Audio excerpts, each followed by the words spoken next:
स्वागत है यीशु मसीह की प्रेजेंस में। हालेलुया।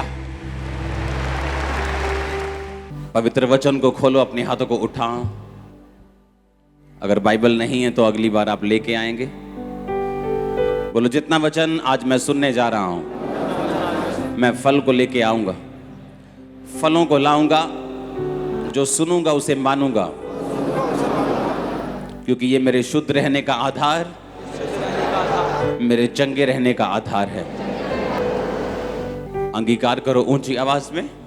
तेरे जैसे अभिषेक कर दे मुझे तेरी नूर से, कि मैं बन सकूं तेरे जैसे अभिषेक कर दे। आमीन। परमेश्वर का आत्मा आपको डिलीवरेंस के लिए तैयार कर रहा है। डिलीवरेंस एक विश्वासी को भी चाहिए, एक पास्टर को भी चाहिए। डिलीवरेंस सिर्फ दुष्ट आत्माओं से नहीं होती। अगले लेवल पर जाने के लिए डिलीवरेंस चाहिए, परमेश्वर का फेवर चाहिए। दाऊद जब एक गोत्र का राजा बना तो अगले गोत्र का 11 गोत्र, अगले पूरे इज़राइल का राजा बनने के लिए उसे डिलीवरेंस चाहिए थी। अपने फैमिली कर्ज से आपको फ्री होने के लिए डिलीवरेंस चाहिए। डिलीवरेंस सिर्फ दुष्ट आत्माओं से नहीं होती। डिलीवरेंस हर वो चीज जिससे आपको चाहिए वो डिलीवरेंस होती है, वो आज होगी आपकी। ये 7 हफ्तों में मैं आपको उस वचन की ओर लेके जाऊंगा जो आपको आपकी लाइफ की डिलीवरेंस लेने में मदद करेगा। जब ये सेवकाई स्टार्ट हुई तो बहुत सारे पास्टर्स से जब आज मैं मिलता हूं तो उनके बारे में, उनके दिमाग में ये विचार होता था, क्योंकि कोई भी बड़ी चर्च, ऐसा बड़ा चर्च, बहुत इक्का दुक्का चर्च थे जो बड़े थे, उनको लगता था कि जब मेरी चर्च 400 लोगों तक पहुंच जाएगी ये टूट जाएगी। सब पास्टर्स में मशहूर था ऐसा कि जब मेरी चर्च अगर 100-150 रहेगी तो ठीक रहेगी, लेकिन अगर ये 400 लोगों तक पहुंच जाएगी तो टूट जाएगी। लेकिन जब हमारा चर्च की शुरुआत हुई, ये पहली टेंट चर्च थी, ऐसा किसी ने देखा नहीं था। और बढ़ते बढ़ते बढ़ते जब ये हजारों में पहुंची, मैं आपको ये बात इसलिए बता रहा हूं कि परमेश्वर आपकी डिलीवरेंस करने के लिए तैयार है।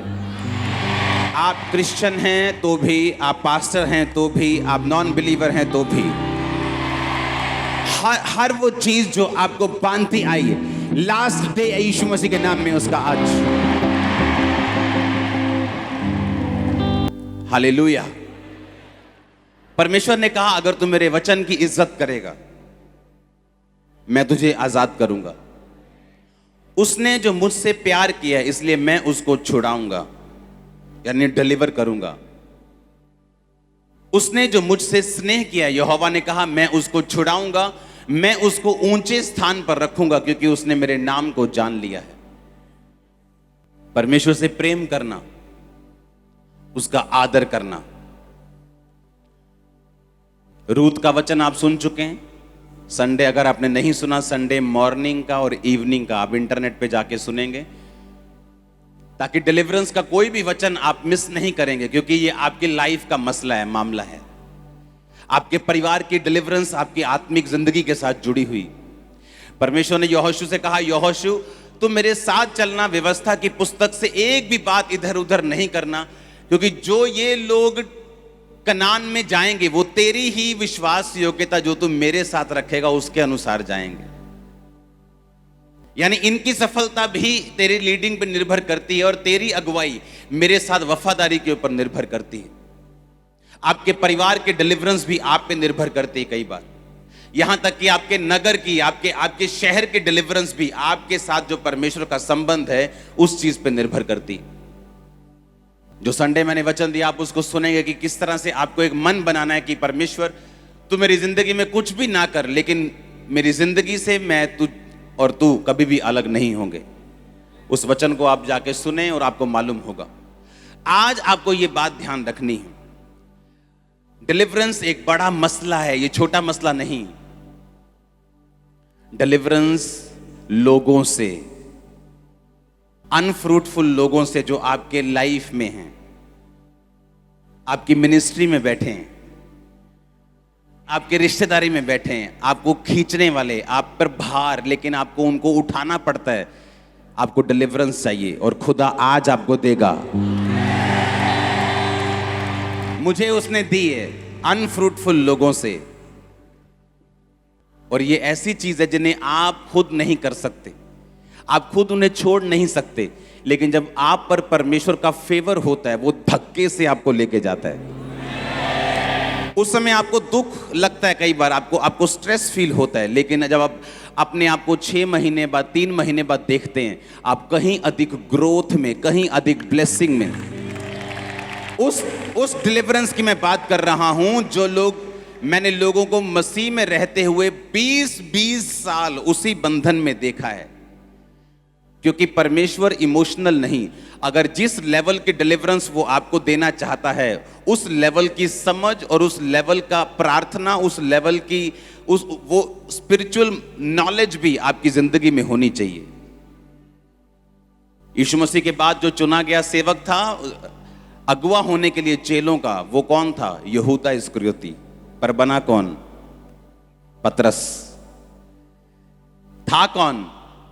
क्योंकि उसका वचन था, याकूब की पुस्तक 48, याकूब के उस निर्गमन के 48 में जब याकूब ने कहा था कि यहूदा वो अगुवाई करेगा। पतरस की जो नॉलेज थी, जो स्पिरिचुअल लेवल था, उसने इतना मेंटेन कर लिया था। जब परमेश्वर ने पूछा कि तू मुझे क्या समझता है, उसने कहा तू जीवते परमेश्वर का बेटा मसीह है।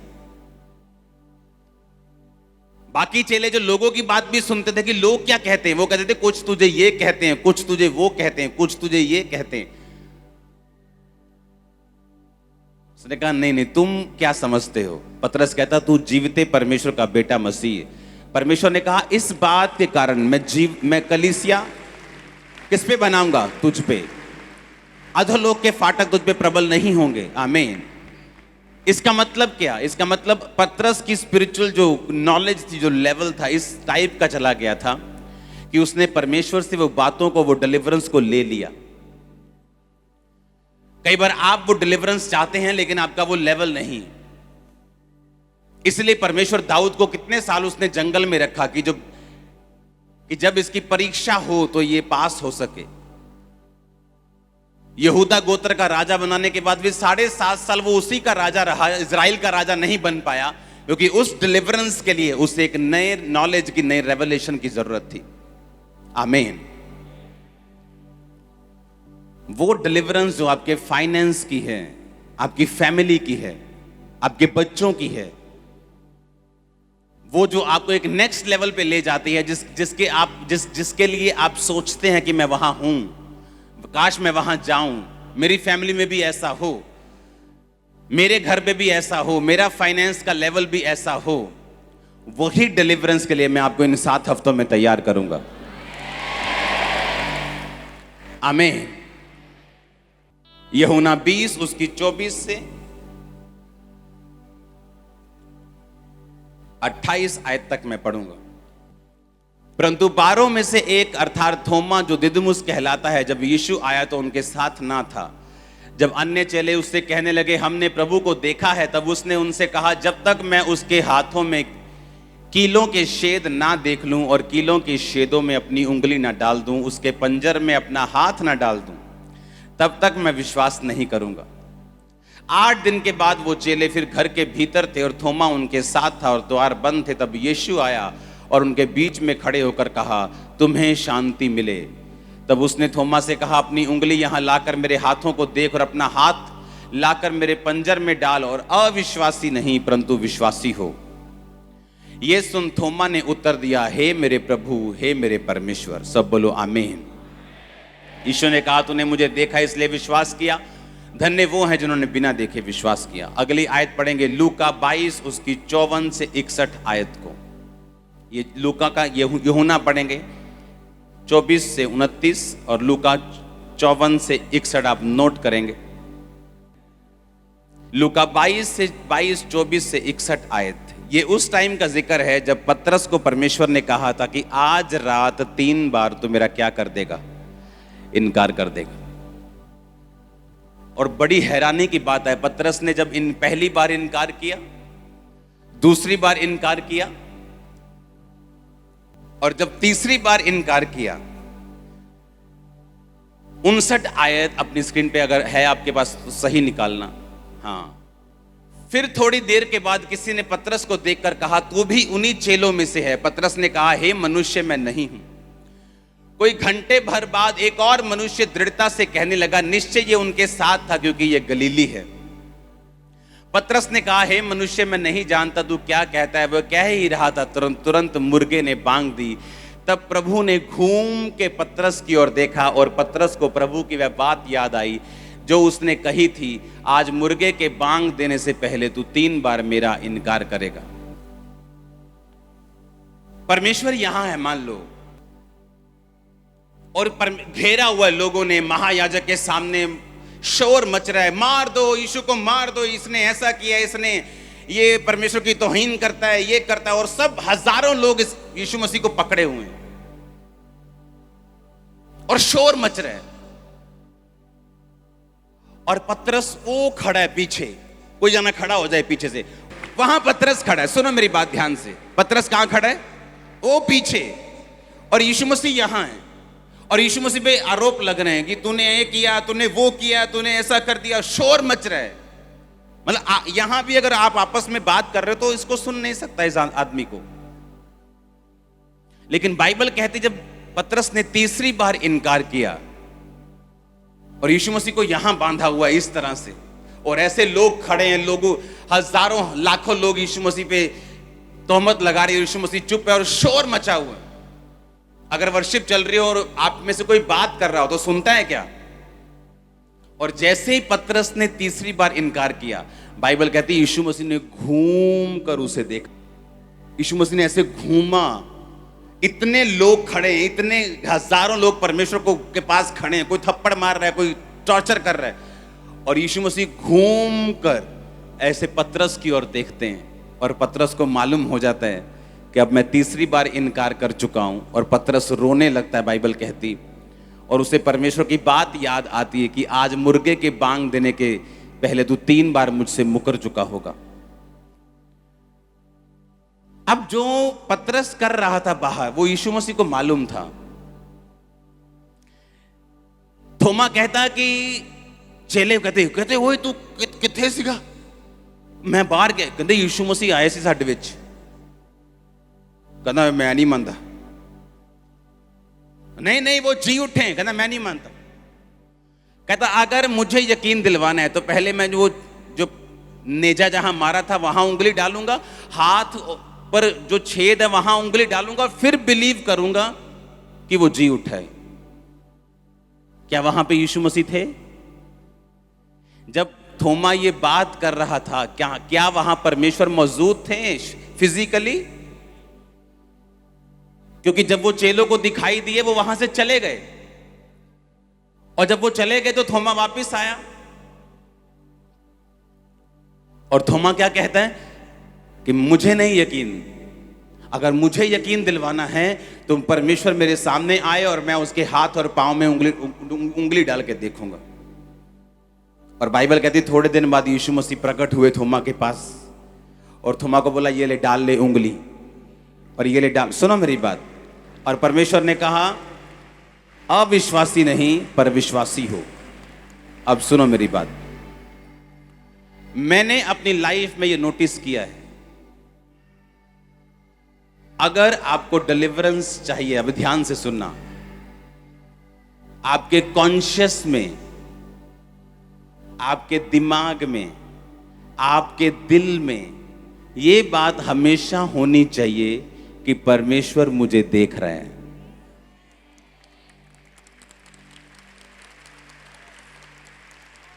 वो मुझे देख रहे हैं, वो मुझे सुन रहे हैं। एवरी टाइम आपके खाते, नहाते, देखते, सोते, पहनते, भागते, बेचते, बहन जी कुरकुरे ले लो, बेचते, कोल्ड ड्रिंक बेचते, मकान बनाते, मकान खाते, कुछ भी कर लो, हर टाइम आपके माइंड में ये कॉन्शियसनेस होनी चाहिए, परमेश्वर मुझे देख और सुन रहे हैं। अगर आपने ये नियम बना लिया, अगर आपने एहसास बना लिया, सिस्टम, अगर आपने यह सिस्टम बना लिया, मैं आपको बता रहा हूं, जितने लोगों ने बाइबल में डिलीवरेंस पाई है, बड़ी डिलीवरेंस की मैं बात कर रहा हूं, जैसे यूसुफ ने पाई जब वो जेल में था। और जेल में भी क्यों गया? उसने गलत काम करने से पोतीफर की पत्नी के साथ मना कर दिया, क्योंकि उसे यही दिमाग में था कि परमेश्वर मुझे देख। वहां कॉम्प्रोमाइज करता तो घर का हेड नौकर पहले से ही था, अब पैसा भी आता, उसकी वाइफ भी थी, आराम से वो अपनी जिंदगी बिता सकता था। लेकिन उसे मालूम था कि जिस स्थान को परमेश्वर ने मेरे लिए मसा किया है, मैं उस स्थान तक नहीं पहुंच सकता अगर मैं इस दुविधा में फंस जाऊंगा तो। आप मेरी बात समझ रहे कि नहीं? अगर उसे बड़ा छुटकारा चाहिए था तो उसे मालूम था कि परमेश्वर मुझे देख रहा है, और जो कुछ परमेश्वर से मैंने लेना है वह मैं उसे नहीं ले पाऊंगा अगर मैं परमेश्वर के वचन के खिलाफ चलूंगा तो। मैंने प्रैक्टिकली अपनी लाइफ में, लोगों की लाइफ में और दूसरे लोगों की लाइफ में और बाइबल के जो कैरेक्टर हैं उनकी जिंदगी में देखा है, उन्हीं लोगों ने डिलीवरेंस पाई है, छुटकारा पाया है, जिन लोगों के दिमाग में यह था कि परमेश्वर मुझे देख रहा है और सुन रहा है। आप चोरी कर रहे हैं, वो आपको देख रहे हैं। आप व्यभिचार कर रहे हैं, वो आपको देख रहे हैं। वो वहां पे मौजूद नहीं था, उसने कहा नहीं नहीं, मैं नहीं मानता यीशु मसीह आए थे। मुझे तो तभी यकीन, मुर्दे जीवित करने के बाद, लंगड़े चलाने के बाद, इतना कुछ देखने के बाद भी वो अविश्वासी था। इमेजिन करो। और यीशु मसीह ने फिर उससे कहा, जब यीशु मसीह प्रकट हुए तो यीशु मसीह ने कहा, ये ले थोमा, मैं आ गया हूं, अब विश्वासी बन, अविश्वासी नहीं। परंतु धन्य वो जिन्होंने बिना देखे विश्वास किया। इसका मतलब जब थोमा ये बात कर रहा था, परमेश्वर वहां मौजूद थे कि नहीं थे?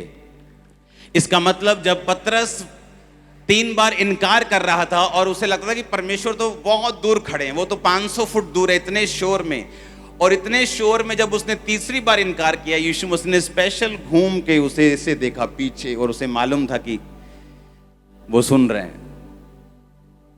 उसे घूम कर स्पेशल देखा परमेश्वर ने, जहां चिल्लाहट सुनाई नहीं दे पा रही, जैसे ही मुर्गे ने कहीं बाहर बांग दी, तो यीशु मसीह ने घूम के पतरस की ओर देखा। जब हम अपने घर में हैं, अपने काम में हैं, अपने बिजनेस में हैं, जब हमें लगता है कि शारीरिक रूप में परमेश्वर वहां मौजूद नहीं, और ना वो महसूस किया जाने वाला है, क्योंकि परमेश्वर की हुजूरी कभी भी महसूस नहीं होती। पावर महसूस होती है, हुजूरी नहीं। जो आप चर्च में महसूस करते हैं वो पावर है परमेश्वर की, हुजूरी महसूस नहीं होती। हुजूरी आपके अंदर है। आप सुबह अपनी टांगों और पैरों को महसूस नहीं करते, हाथों को, कि पहले मैं महसूस करूं, फिर मैं उठूंगा और अपने टांग में बेड के नीचे लगाऊंगा। आपको मालूम है ये आपके साथ हैं, परमेश्वर आपके साथ है। वैसे ही महसूस करने की जरूरत नहीं। आमीन। आपको ये इज्जत करनी है कि परमेश्वर मुझे सुन रहा है और देख रहा है, और मुझे परमेश्वर का आदर करना है। आमीन। जब आप इस मेंटालिटी के साथ चलेंगे कि परमेश्वर मुझे देख रहा है, मुझे सुन रहे हैं, हर टाइम मेरे अविश्वास की बातों को भी वो सुन रहे हैं, मेरे विश्वास की बातों को भी वो सुन रहे हैं, मेरे शक की बातों को भी वो सुन रहे हैं, और जो मैं विश्वास की बात कर रहा हूं उसको भी वो सुन रहे हैं। वो जो निंदा, वो चुगली जो आप दूसरों की कर रहे हैं, उसको भी वो सुन रहे हैं, और वो आपके बोले गए शब्दों के अनुसार आपकी जिंदगी में काम करता है। ऐसे लोग जो अपने पास्टर्स की चुगलियां करते थे, जब पास्टर उन पे ले हैंड करता था तो उस ले हैंड का असर उनकी जिंदगी में नहीं होता था, क्योंकि वो परमेश्वर जिसने पास्टर के बीच से ले हैंड करना है, वो आपको सुन भी रहा है और देख भी रहा है। हालेलुया। और हमें यह बात मालूम होनी चाहिए कि परमेश्वर जीवित है। हमारी लाइन जो है, क्रिश्चियन जो मसीह जिंदगी है, वो जीवित है।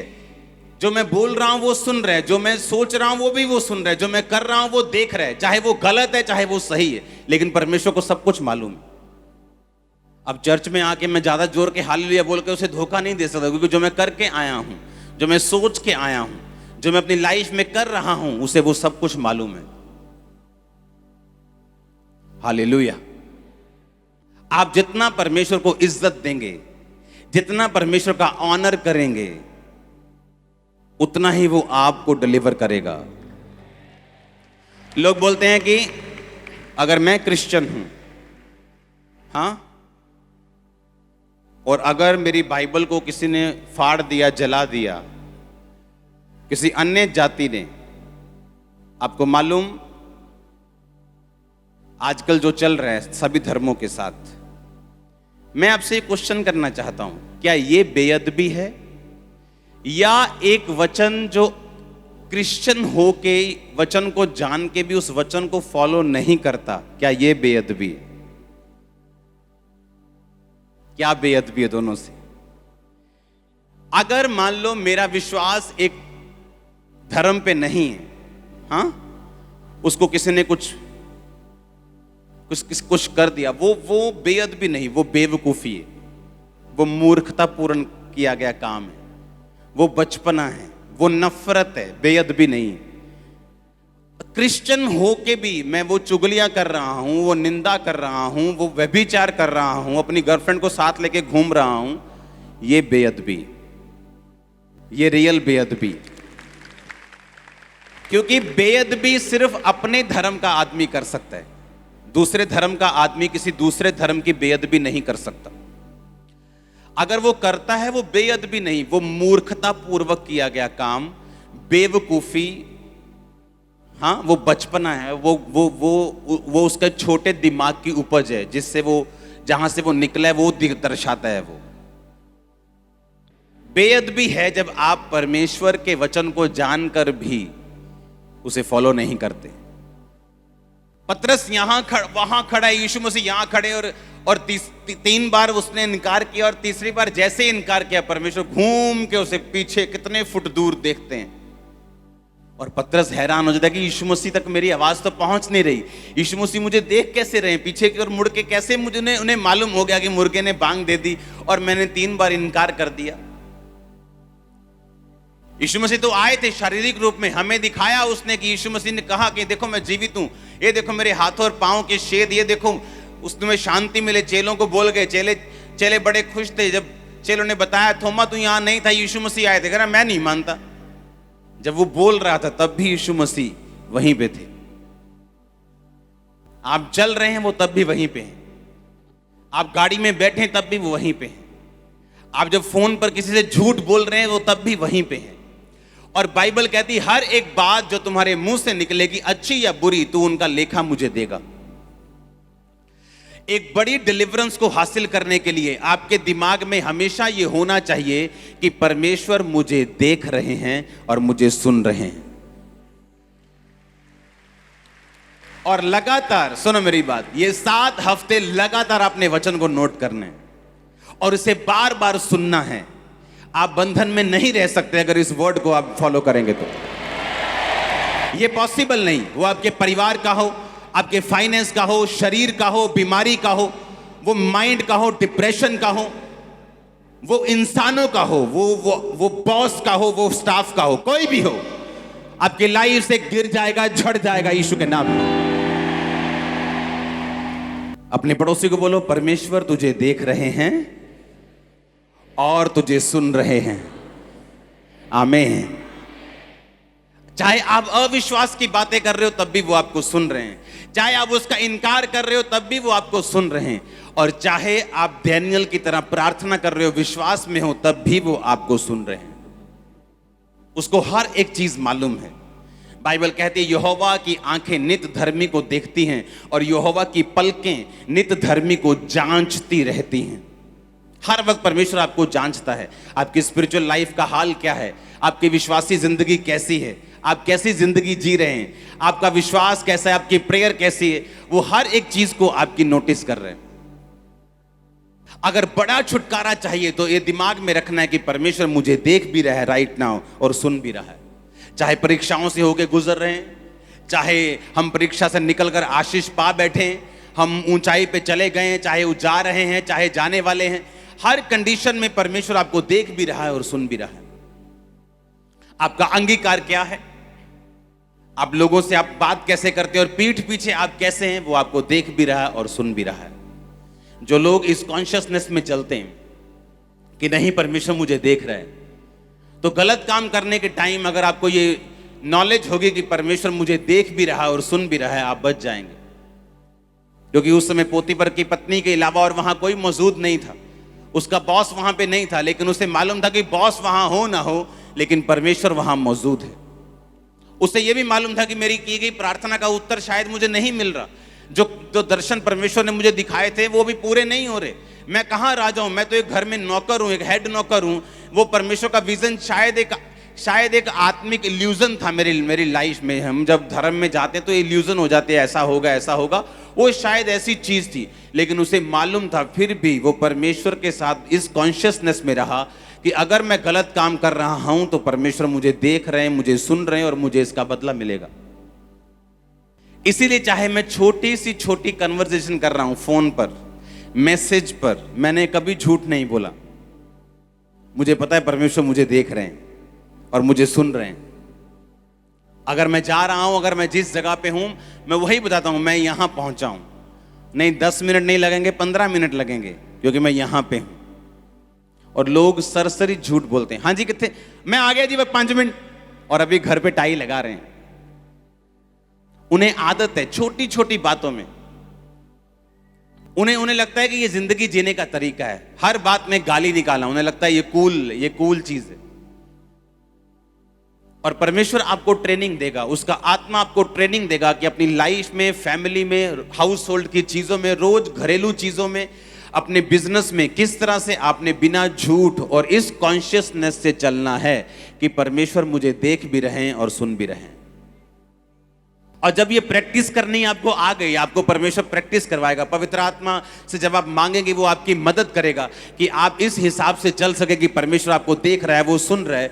तो होता क्या है, जब आप इस कॉन्शियसनेस में, इस दिमाग से, इस सोच से चलना शुरू होते हैं, परमेश्वर आपको डिलीवरेंस के लिए तैयार करता है। एक परिवार जिसमें सब कुछ है, पैसा है, ताकत है, शोहरत है, लेकिन उसका एक ही बेटा अगर बिगड़ जाए तो उसे डिलीवरेंस की जरूरत है, और वो उनकी मानने के लिए तैयार नहीं। उसकी सोच अलग है, उसने अपनी सोच बना के रखी। अब उस चीज से अगर कोई आपको डिलीवर कर सकता है तो वो सिर्फ परमेश्वर है। आपकी लाइफ में ऐसे मसले जरूर आएंगे, हर एक बंदे की लाइफ में, जहां उसको कोई मेडिकल साइंस, कोई इंसान, कोई मां, कोई बाप, कोई भाई, कोई अमीर गरीब, कोई पॉलिटिशियन, कोई बंदा उसे डिलीवर नहीं कर सकता जब तक परमेश्वर उसकी जिंदगी में ना हो तो। हालेलुया। इसलिए हम दुनियावी तौर पे बड़े सक्सेसफुल लोगों को देखते हैं, लेकिन जब हम उनकी जिंदगी में झांकते हैं, उनकी जिंदगी में बहुत सारे ऐसे फेलियर्स हैं, बहुत सारे ऐसी प्रॉब्लम्स हैं जिनका वो हल खुद नहीं कर पाए, और बहुत सारे फेलियर्स जो उनकी लाइफ में हैं, उनके पर्सनल लाइफ में, उनकी फैमिली में हैं, वो कुछ नहीं कर पाए उस चीज के लिए। उन्हें लगता है कि ये लाइफ का हिस्सा है, ऐसा आजकल चलता है, दुनिया है, ये जिंदगी एक संघर्ष है, उन्हें ऐसा लगता है, पर ऐसा है नहीं। इसलिए परमेश्वर की हमको जरूरत है। जिनके पास पैसा है उनको भी, और जिनके पास नहीं है उनको भी, क्योंकि जिन चीजों से परमेश्वर आपको छुटकारा देगा, उन्हें उन चीजों से कोई दुनिया की ताकत आपको छुटकारा नहीं दे सकती। Hallelujah, hallelujah. उसने आपको चुना है बड़े काम करने के लिए, और वही आपको डिलीवर करना चाहता है। लेकिन उस डिलीवरेंस के लिए वो आपको तैयार करना चाहता है, कि जिस तैयारी से वो आपको तैयार करेगा ताकि आपकी जिंदगी में वो कार्य कर सके। कोई शक नहीं, परमेश्वर चाहता है दाऊद जैसे लोगों को वो राजा की कुर्सी पे बैठे, लेकिन उसके लिए जो तैयारी होनी थी, वो 37.5 साल उसकी तैयारी चली, और 37.5 साल की उम्र में बाइबल कहती है वो पूरे इज़राइल का राजा बना। अपने पड़ोसी को बोलो, परमेश्वर तुझे देख और सुन रहा है। आंखों को बंद करके इमेजिन करो जो आपने आज बोला, जो आज आपने किया, जो आज आप सोच रहे थे, जो आज आप मांग रहे थे, हर एक चीज परमेश्वर के द्वारा वो नोटिस की गई और वो आपसे प्यार करता है, वो आपको छुड़ाना चाहता है। उसने कहा तुम जगत की क्या हो? ज्योति हो। उसने तुमको अगुवा होने के लिए ठहराया, तुम्हें गाइड करने के लिए ठहराया, और वो ये चाहता है कि तुम्हें इस बात की पूरी नॉलेज, और तुम इस मैंने लोगों को देखा है, क्रिश्चियन हैं, वो चर्च भी आते हैं, प्रार्थना भी करते हैं, रोजे भी रखते हैं, बोते भी हैं, लेकिन इस कॉन्शियसनेस में नहीं जीते कि परमेश्वर मुझे हर समय देख रहा है और सुन रहा है। एवरी टाइम, रोज रात को सोते वक्त भी मेरे को, नहाते वक्त भी मेरे को, खाते वक्त भी मेरे को, पीते वक्त भी मुझे देख रहा है और सुन रहे हैं। एवरी टाइम, हर समय वो आपको देख रहा है और सुन रहा है। आपके शब्द, आपकी चीजें, वो आपको देख रहा है और आपको सुन रहा है। उसी हिसाब से वो आपको तैयार करेगा, उसी हिसाब से वो आपको बदला देगा कि वो आपको हर टाइम उसने देखा भी और सुना भी। उसने कहा तुम मेरी पलकें नित तुमको जांचती और मेरी आंखें नित तुमको देखती हैं। अगर आप अपनी स्पिरिचुअल लाइफ के बारे में सीरियस है तो परमेश्वर भी सीरियस है, क्योंकि उसने आपको छुटकारा देने के लिए और उसके बाद आपको लोगों को छुटकारा देने के लिए इस्तेमाल करना है। और ये परमेश्वर का मिशन है, मालूम है आपको? ये परमेश्वर का डिवाइन मिशन है, ये उसका मिशन है। क्यों वो आपको छुटकारा देना चाहते हैं? क्यों वो चाहता है कि आप इस कॉन्शियसनेस में जिएं? क्योंकि परमेश्वर का मकसद है आपको स्वर्ग में लेके जाना, रूहों को बचाना। एक लेबर को बचा सकता है, एक मिस्त्री से रोज मिलता है, एक जॉब करने वाला अपने स्टाफ से, बॉस से रोज मिलता है, एक बिजनेसमैन रोज अपने बिजनेस में जाते हैं। हाँ, एक डॉक्टर अगर क्रिश्चियन है तो रोज वो डॉक्टर से, नर्स से मिलते हैं। क्यों परमेश्वर ने उनको बचाया? ताकि वो अपने जैसे लोगों को बचा सकें। जब राजू श्रीवास्तव बीमार थे, मालूम है, कॉमेडियन, तो जॉनी लीवर से मेरी बात होती थी, तो एक दिन वो गए वहां पे हॉस्पिटल में और उस पर ले हैंड करके आए। जिस दिन ले हैंड हुआ उस दिन के बाद उसके जो प्रॉब्लम थी वो सॉल्व हो गई।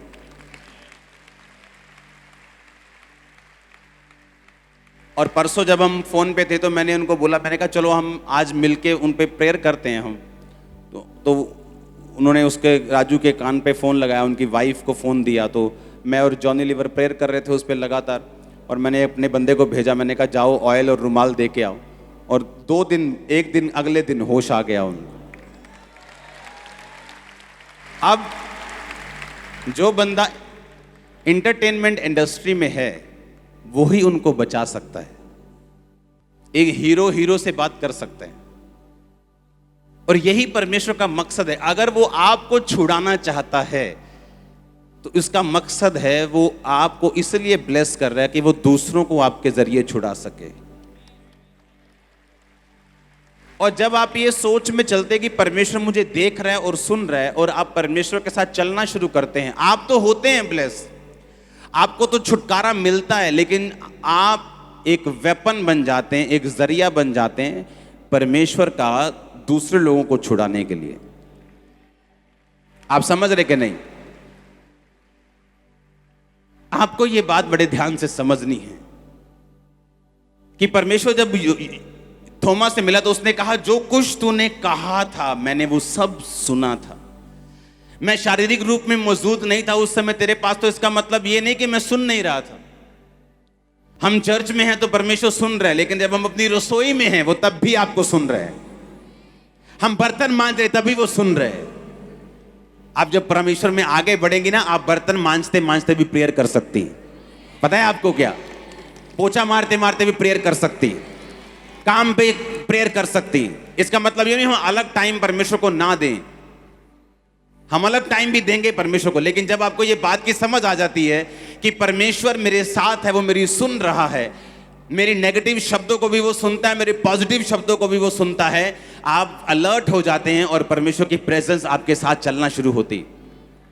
क्योंकि आपको हर टाइम लगता है कि परमेश्वर मेरे साथ है, वो मुझे सुन रहे हैं, तो धीरे धीरे फिर वही आदत पक जाती है और आपको जो लगता रहता है वो हो जाता है, वो हर टाइम आपके साथ चलता है।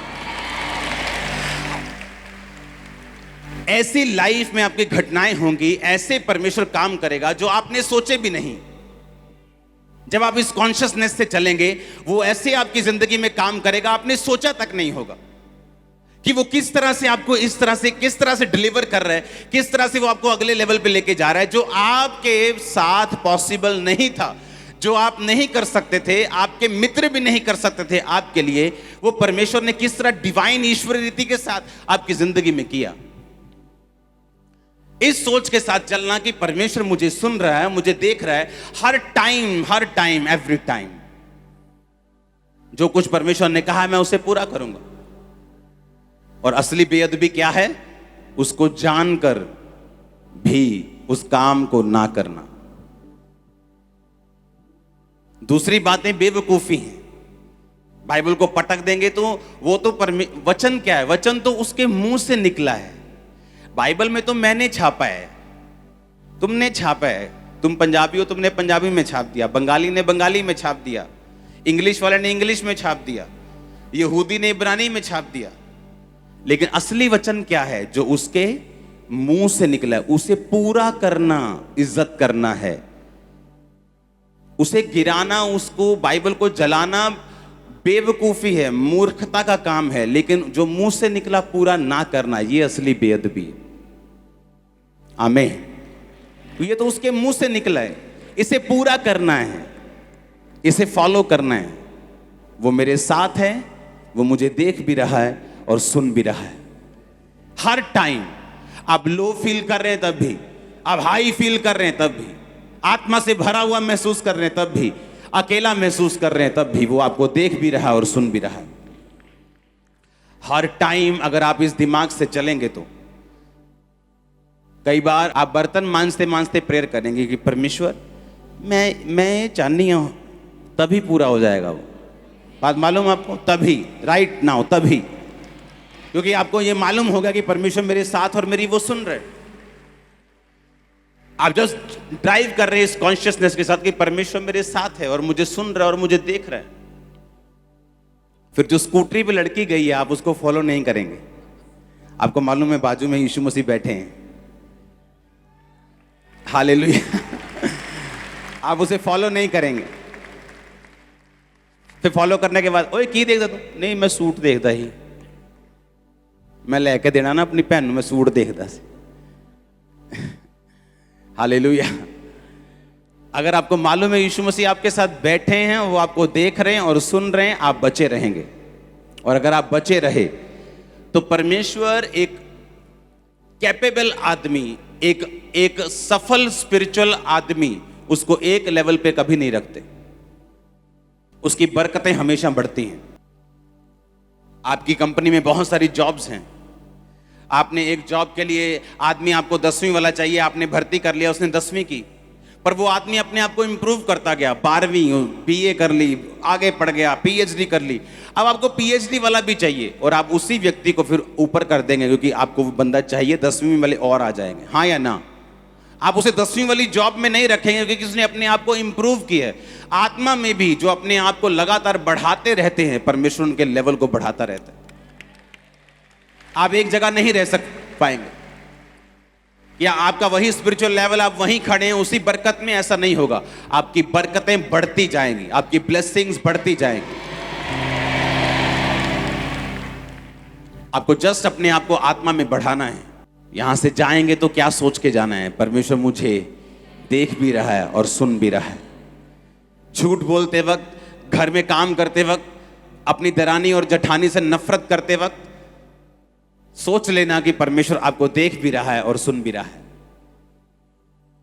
और उसने कहा, मैं तेरे देखे, तेरे सुनने, तेरे बोलने के अनुसार जो तू अपने मुंह से निकालेगा, चाहे वो बातें अच्छी हो चाहे बुरी, हर एक बात का तुझे लेखा दूंगा। तो आपको बनाने का काम परमेश्वर का नहीं, आपको बनाने का काम सिर्फ आप ही का है। जो कुछ परमेश्वर ने कहा है उसे फॉलो करो, आप सेम नहीं रहेंगे। आप इस वचन के अनुसार चलेंगे कि परमेश्वर मुझे देख रहा है, वो मुझे सुन रहे हैं। हर टाइम आप इस कॉन्शियसनेस से, इस विवेक से, इस सोच से चलेंगे अपने पास कि परमेश्वर मुझे देख भी रहा है और सुन भी रहा है। हीलिंग आसान हो जाएगी, डिलीवरेंस आसान हो जाएगी। वो आपसे बात करेगा, आपकी अगुवाई करेगा, आपके काम में, आपकी पढ़ाई में, आपकी सेवकाई में, आपके बिजनेस में। वो आपसे बात करेगा रोज। वो आपको बुद्धि देगा, वो आपको बुद्धि देगा। मैं आपको बता रहा हूँ। आमीन। बहुत कम लोग हैं जो स्पिरिचुअली बुद्धिमान होते हैं। उनको मालूम होता है कौन सा काम किस टाइम पे, किस तरीके से, किस रीति से कब करना है। बहुत कम लोग होते हैं। और जितने लोग ऐसे बुद्धिमान होते हैं, उनकी लाइफ की एक ये निशानी होती है कि वो अपनी लाइफ में इस समझ के साथ चलते हैं कि परमेश्वर मुझे देख रहा है और सुन रहा है हर टाइम। और जिनको ये विवेक नहीं होता कि हर टाइम परमेश्वर मुझे देख रहा है और सुन रहा है, वो अजीब अजीब सी बीच बीच में गलतियां भी करते हैं। और जब बुद्धि की बात आती, उनमें वो बुद्धि नहीं होती जो परमेश्वर चाहता है। और जो वो चाहते हैं कि ऐसी बुद्धि मुझ में भी काम करे, फिर उनमें वो नहीं होती कि ऐसा पवित्र आत्मा का मसा, ऐसा कंट्रोल मुझे भी चाहिए, लेकिन वो कर नहीं पाते क्योंकि उससे पहले की तैयारी है जो आपको करनी है।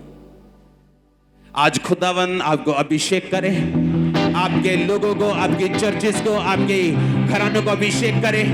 आपकी जिंदगियां आज से सेम ना रहे यीशु मसीह के नाम में। हर वो चीज जो मुर्दा है वो जी उठे यीशु के नाम में। हर एक पाप जो आपको पीछे खींचता है निकल जाए यीशु मसीह के नाम में। आपकी लाइफ आज ब्लेस्ड हो। आपका आमीन जितना ऊंचा और लंबा, आपकी ब्लेसिंग उतनी ऊंची और लंबी। Hallelujah, hallelujah. हमारे YouTube चैनल को सब्सक्राइब करें ताकि आप परमेश्वर के गहरे भेदों को जान सकें कि कैसे आप परमेश्वर में बढ़ सकते हैं, कैसे आप दुष्ट आत्माओं से, नशों से, बीमारियों से और वंशों के श्रापों से आजाद हो सकते हैं।